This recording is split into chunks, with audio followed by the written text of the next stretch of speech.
City leaders have said why a residential downtown is necessary, citing things like the pandemic, the protests, driving people out of downtown, especially businesses out of downtown with office space. But now that tourism is starting to boom here in Louisville, it has an opportunity to start attracting more people to downtown and more people hopefully to stay downtown. And what I've learned is that the groundwork here has already been laid. Downtown Louisville is looking to hit reset. In the 1990s, the downtown plan, the focus was on tourism because really downtown Louisville was simply just office, 9 to 5. You saw people drive in, you saw people drive out. But then, urbanism, an expanded convention center, museums, and Whiskey Row, all of it exploding in the last decade. All of those things have changed dramatically the face of tourism, all for the good. Now the challenge is introducing a new lifestyle to complement all of that investment.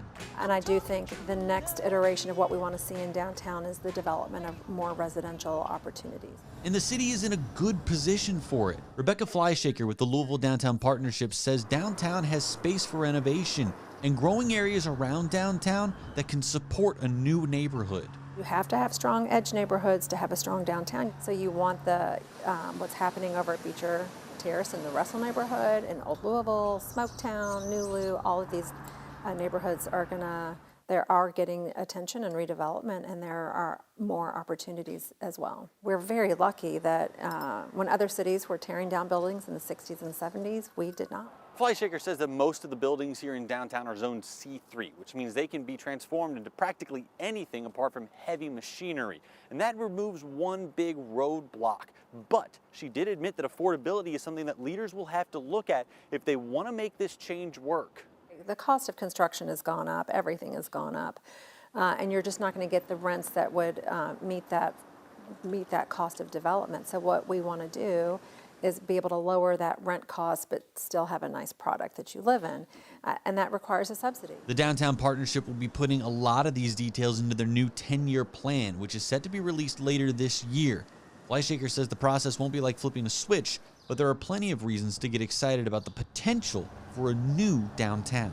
We've got great quality of life, competitive cost of living, and you're centrally located, and if you can do business from anywhere, why not do it from Louisville, Kentucky?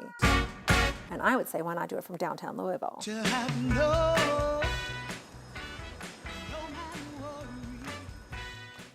The Downtown Partnership is expected to release its new 10-year plan by the end of this year, and we do expect that one of the focuses of that plan, of course, is going to be that version of a residential downtown that leaders really do want to see.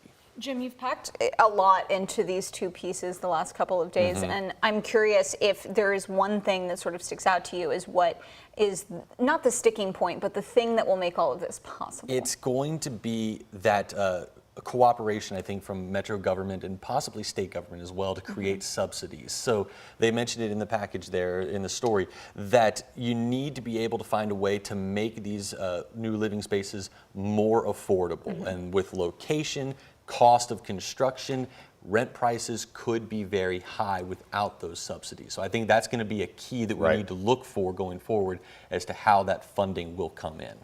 Money talks. All right, Jim.